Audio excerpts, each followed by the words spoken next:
स्वाति मालीवाल की मारपीट वाले मामले में कई सारे सवाल खड़े हो रहे हैं। सवाल नंबर 1 कि राजनीतिक रूप से क्या विभव को बलि का बकरा बनाया गया है, या फिर सवाल नंबर 2 कि क्या महिलाओं के मुद्दे पे मुखरता से सामने वाली स्वाति मालीवाल अपने खुद के अधिकारों की बात और खुद के लिए जब न्याय की बात आई तो मौन क्यों हो गई। एफआईआर न कराने के पीछे और मौन हो जाने के पीछे स्वाति मालीवाल की कोई राजनीतिक मजबूरी तो नहीं है। नमस्कार, मैं कमल सिंह और आप देख रहे हैं न्यूज वॉच इंडिया। आज हम बात करेंगे स्वाति मालीवाल के मामले की। इस मामले में हर रोज नए अपडेट आ रहे हैं और राजनीतिक गलियारों से लेकर पत्रकारिता जगत में भी अलग अलग चर्चाओं को जो गर्मी दी जाती है वो भी दी जा रही है और तमाम तरह की बातें भी कही जा रही हैं। इसमें सबसे बड़ी बात आती है जब दिल्ली पुलिस ने अपनी डीडी रिलीज। डीडी आपको बता दें कि जब भी आप दिल्ली पुलिस को कॉल करते हैं तो दिल्ली पुलिस एक नोट बनाती है जिसमें शिकायतकर्ता की जानकारी लिखी जाती है कि शिकायतकर्ता ने आखिर कौन सी जानकारी दी है और क्यों। डीडी में लिखा गया है कि हेलो, मैं सीएम के आवास से बोल रही हूँ और यहाँ पे सीएम ने अपने पीए के साथ मेरे साथ मारपीट की है। डीडी में एंट्री काटी जाती है और फिर दूसरी एंट्री की जाती है जिसमें यह कहा जाता है कि मैं सीएम आवास पे हूँ और यहाँ सीएम के कहने पर उनके पीए ने मेरे साथ मारपीट की है। ये दो एंट्रियां दिल्ली पुलिस के पास पहुंचती है, जिसके बाद दिल्ली पुलिस कार्रवाई के लिए सीएम आवास पहुंचती है तो पता चलता है कि स्वाति मालीवाल वहां पे मौजूद नहीं है। जिसके बाद वो थाने आती हैं। काफी समय 15-20 मिनट थाने में बिताने के बाद वो बिना कोई एफआईआर कराए वापस चली जाती है। अब सवाल ये खड़ा होता है कि महिलाओं के लिए मुखरता से बात करने वाली स्वाति मालीवाल आखिर अपने मुद्दे पे मौन क्यों हो गई, रिटन एफआईआर क्यों नहीं कराया, और वास्तव में क्या इस मामले में डायरेक्ट अरविंद केजरीवाल का नाम इन्वॉल्व है। क्या केजरीवाल ने ही खुद ये अपने पीए से कह के स्वाति मालीवाल के साथ मारपीट करवाई है। सवाल ये भी कि कल तक जो स्वाति मालीवाल अरविंद केजरीवाल के गुड बुक्स में हुआ करती थी, यानी गुड बुक्स वो जब अरविंद केजरीवाल ने उन्हें महिला आयोग का अध्यक्ष बनाया उसके बाद राज्यसभा से सांसद, गुड बुक में होते हुए वो बैड बुक में कैसे चली गई। तिहाड़ जेल जाते ही ऐसा क्या कुछ हो गया जिसके बाद स्वाति मालीवाल अरविंद केजरीवाल को खटकने लगी। और सवाल सिर्फ यहाँ आम आदमी पार्टी का नहीं है। अगर महिला के साथ कुछ दुर्व्यवहार हुआ है तो बात यहाँ पे अलायंस की पार्टियों की भी की जाएगी। चुनाव है भारत में और वो कुछ पार्टियों के साथ अलायंस में है, जैसे कांग्रेस उसमें एक मुख्य पार्टी। कांग्रेस के साथ मिलकर वो दिल्ली में चुनाव लड़ रहे हैं और कांग्रेस की सबसे बड़ी नेता प्रियंका गांधी ये कहती हैं कि लड़की हूं, लड़ सकती हूं। लेकिन इस मुद्दे पे अलायंस पार्टियां भी कुछ भी बोलने से किनारा कटते हुए नजर आ रही हैं। हाल ही में मल्लिकार्जुन खड़गे जो कांग्रेस के राष्ट्रीय अध्यक्ष हैं और अखिलेश यादव की एक ज्वाइंट पीसी होती है, उस पीसी में उन दोनों लोगों से इस मामले पे सवाल पूछा जाता है और दोनों ही नेता बड़ी सफाई से सवाल से बच के निकल जाते हैं और मुद्दे को साइड कर देते हैं। इस पूरे मामले में तीसरा एंगल आता है संजय का। एक संजय जो धृतराष्ट्र का संजय हुआ करता था और एक संजय जो अरविंद केजरीवाल का संजय है। यानी आम आदमी पार्टी उसे केजरीवाल का हनुमान का दर्जा भी संजय सिंह को कहती है कि वह केजरीवाल के हनुमान है। केजरीवाल के हनुमान जब इस पूरे मामले पर कूदते हैं और उनसे सवाल किया जाता है तो वो मणिपुर और फिर रेवन्ना की बात करने लगते हैं, कर्नाटक। सब लोग, पूरा देश हतप्रभ है, दुखी है, आज तक पीड़ित है। मणिपुर के अंदर एक कारगिल योद्धा की पत्नी को निवस्त करके घुमाया गया, सैकड़ों महिलाओं के साथ दरिंदगी हुई, भारत के प्रधानमंत्री खामोश रहते हैं।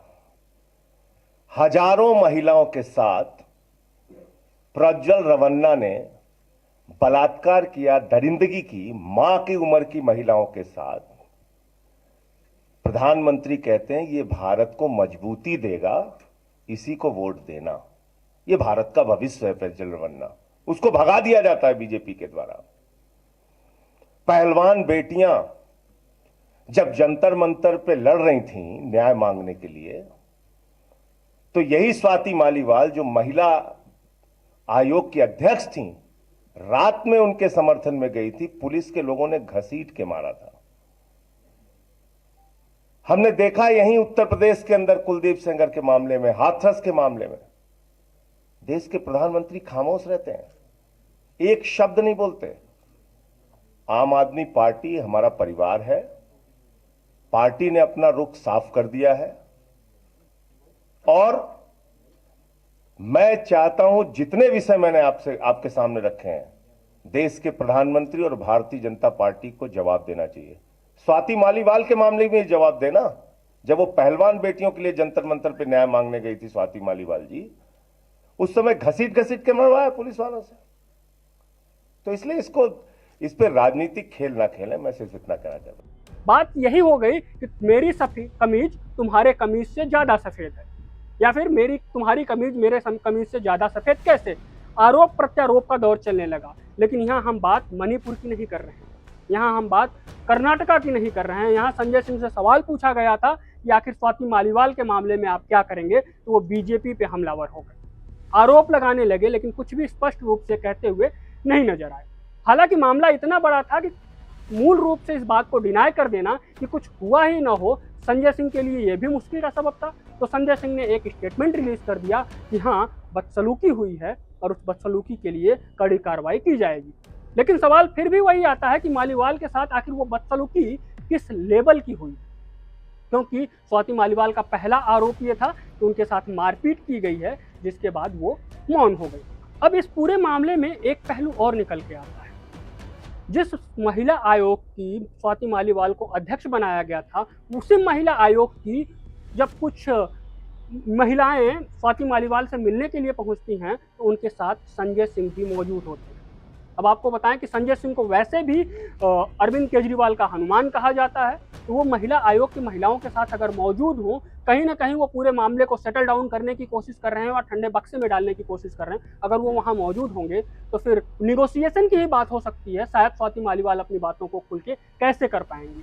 सवाल ये भी खड़ा होता है कि महिला आयोग की महिलाओं के साथ स्वाति मालीवाल से मिलने संजय सिंह क्यों गए? क्या वो इस पूरे मामले को ठंडे बक्से में डालना चाहते हैं? और उसके बाद सवाल ये खड़ा होता है कि इतना कुछ करने के बाद स्वाति मालीवाल खामोश क्यों है? तो चलिए उस पर भी बात कर लेते हैं। राजनीतिक गलियारों में जो चर्चा चल रही है वो ये चर्चा चल रही है कि स्वाति मालीवाल पहले से ही अरविंद केजरीवाल के गुड बुक्स में थी। अरविंद केजरीवाल ने उन्हें महिला आयोग का अध्यक्ष बनाया और अध्यक्ष बनने के बाद भी उनकी जो लॉयल्टी है वो अरविंद केजरीवाल के प्रति वैसे ही रही, तब तक वो गुड बुक्स में रहे। उसके बाद आम आदमी पार्टी ने अपनी टिकट पर उन्हें राज्यसभा का सांसद बना दिया। लॉयल्टी मालीवाल की फिर भी वैसी की वैसी ही रही केजरीवाल के प्रति। लेकिन राजनीतिक गलियारों में जो चर्चाएं चल रही है वो ये चर्चाएं चल रही हैं कि अरविंद केजरीवाल को ये उम्मीद थी कि जब उन्हें लिकर मामले में दोषी करार करके जेल में डाला जाएगा तो स्वाति मालीवाल कुछ बड़ा करेंगी और मुखर रूप से इसका विरोध करती हुई नजर आएंगी। सड़कों पे आंदोलन होगा, महिलाओं को इकट्ठा किया जाएगा और एक बहुत बड़ा माहौल बनाया जाएगा। लेकिन ऐसा कुछ होता हुआ नजर नहीं आया।